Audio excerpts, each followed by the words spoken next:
Hi guys, this is Jookman here once again. I just wanted to fill you in on my story.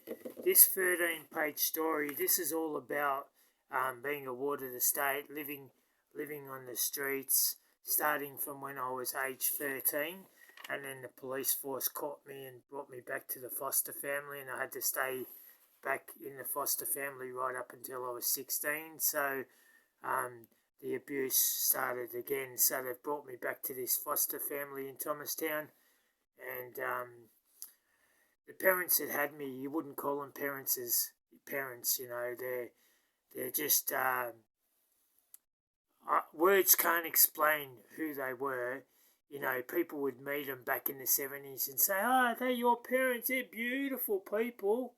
You know, the old saying is, butter wouldn't melt in their mouth, but you can see where the butter's run, you know, stuff like that.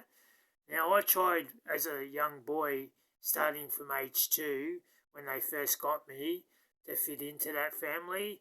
I always felt growing up from age 2 right up until I was 16, legally old enough to leave that home, that wasn't my home, and they weren't my foster parents and foster brothers and sisters. They were all on different pages. The first foster daughter that left home, she was 16 and she's 65 now, so she left way before I left. She's got a story of it, of her abuse. And then you had me that left age 16 with my story. And then lo and behold, down the track, many years later, you get talking to a couple of the foster brothers, and they say the abuse was always there by the old man. He was always a big drinker. He was a no-nonsense person. If he told you to shut your mouth, you'd shut your mouth, or he'd shut it for you. Simple things like that, abuse. He didn't have to be like that. He didn't have to be so angry when he got drunk and started smashing people around the room, you know, especially with me, because I had a learning disability, and I had dyslexic, and I couldn't read and write, and I couldn't add up. It made him so angry, you know. He'd bang the bottle of beer like this and say, you've got 2 minutes to learn, you know, and then those 2 minutes would go, and then he'd just start belting into me. From a young age, you know, his famous tricks were get him in the bath, get him in his pyjamas, and get him in the bedroom, and if I hear a peep out of him, I'm going to murder him.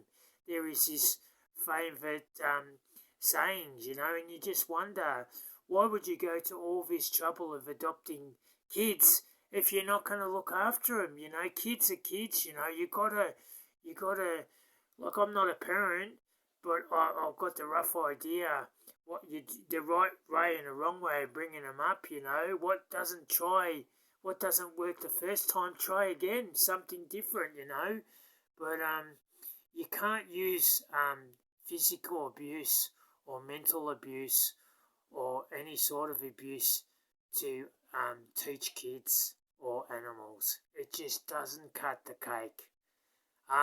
That's why I ended up living on the streets from a young age. I didn't choose to live on the streets. I had no choice in the matter. It was either leave at a young age, or one day he was gonna get rid of me, and I sensed that, you know, him grabbing my head and putting it into a 44-gallon drum of water because he thought I stole money off him. And even when I told him the truth, he didn't believe me, or tell the foster mother, oh, I didn't do it, you know. It just went on from that, you know, abuse. That's why I spent many years angry, hating the world, hating everyone in it, you know. And it was only a couple of people that damaged me from a young boy that I should have hated. But I hated the world, I hated everyone in it, and that's why I drank. Just drank and drank and drank, and I was a fool to myself. You know, now I'm 53, and I'm paying the ultimate price with all my health issues. You know, this bowel disease, going to the doctors, the specialist in the hospital said, Ray, we can't fix it, we can control it, and that's as far as we go. And I said, well, you told me you could fix this bowel disease. Nah, I'm on medication, 10 pills of a morning to slow it down. So the damage is done, and who did the damage? I did. I chose to be an alcoholic. No one shoved it down my throat. You know, why do people take drugs and alcohol and do silly things? Because they choose to do it. You know, it's only when we get older that we realise that we're supposed to get smarter and wiser. But you know what? Living on the streets and living how I lived, it made me a better person. I know it doesn't sound right, but it made me a better person. I reckon it smartened me up for what's going to come in my older days when I got older, you know. And parents say to me these days, Ray, have you got anything you could tell my kids? Look, kids, if you've got loving mum and dad and they take you to school and they pick you up from school and they feed you and they give you, you got a roof over your head and they put clean clothes on your back, that's love. Respect that. You know, it's a two-way street out there, guys. If your parents love you and respect you and do all the kind things, respect that. Do stuff for them, you know. You know, it's a two-way street. You know, if they do that, show them. Kids, show your parents something.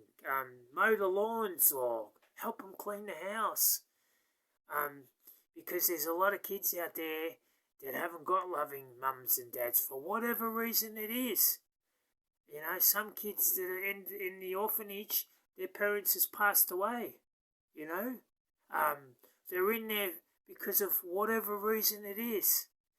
And if you've got what they haven't got, you should respect that. And I don't want to go on too much about trying to teach younger generation how to respect their parents. It's all about doing the right thing for your parents. And the parents too, doing the right thing by your children. You know, yelling and screaming and belting into them, that's not good. That's not good because, you know, the old saying, they grow up to be angry adults after being kids. You know, I spent many years being angry, and where's it got me? Nowhere. As human beings, we're our own worst enemy. We do stuff to ourselves, and then we blame everything around us. Well, I did anyway. I thought, you know, I hate the world, I hate everyone in it, and it didn't get me nowhere. But if I had my second chance in life again, I would have done it a whole differently. But life is what you make of it. And you know what? Every day that goes past, that day's gone. You can never get that day. You can never get that day. Grab life with both hands and hang on to it tight, because one day it's going to be gone. And we're going to be sitting in a nursing home saying, oh, remember these days and remember that day. You know, it is what it is, and these years are going so fast. You know, you blink and you miss life. But anyway, I hope you get the big picture on what the Chook Man's talking about. If you've got loving parents out there, love, respect and honour. Those are the three things, man. It's not hard. It's not rocket science. And, you know, Christmas days for me and Easter Day and all the special days that come every year, I dread, because I miss that. You know, I see people come to people's families at Christmas Day and they're all, you know, happy, and you know what I mean? And I get families out there that don't spend Christmas Day together. I get all that. But, you know, you got to stop and think of all those people that go to shelters for Christmas lunch. You know, you got to wonder, where's their parents? Where's their family? I always wonder, you know. I've been invited that many times to church on Christmas Day for lunch. But that's not me, man. I'd rather stay at home and just be grateful that I'm living. You know, I've got a roof over my head. I've got clean clothes on my back. I've got to be so grateful for what I've got. And just quickly, I want to talk about partners that have got PTSD like myself. I've got PTSD, critical. I've got mental illness that I'm working on. I've got brain injuries that I'm working on. All these things, it's very hard to find a partner that's going to accept you for who you are and for what you've got. So I'm very blessed when it comes to having a good partner. We've been together now quite a while, and there's not a day that goes past that I don't respect my partner for who she is. She's an angel. I don't know how she puts up with me. I really don't, She said to me that one day, she said, you know what? I don't need you in my life. I want you in my life. And that sealed, that put the icing on the cake. When she said it in those words, I knew I had a good woman, deep down. But it's not an easy road. Every day to her is a new day with me because of my different mood swings.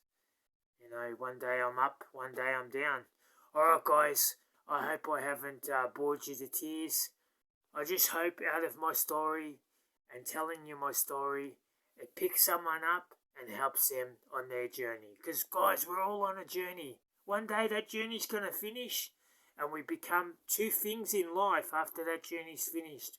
We become a photo or a memory of a photo, if you know what I'm saying. People look at photos and go, oh, you remember that person?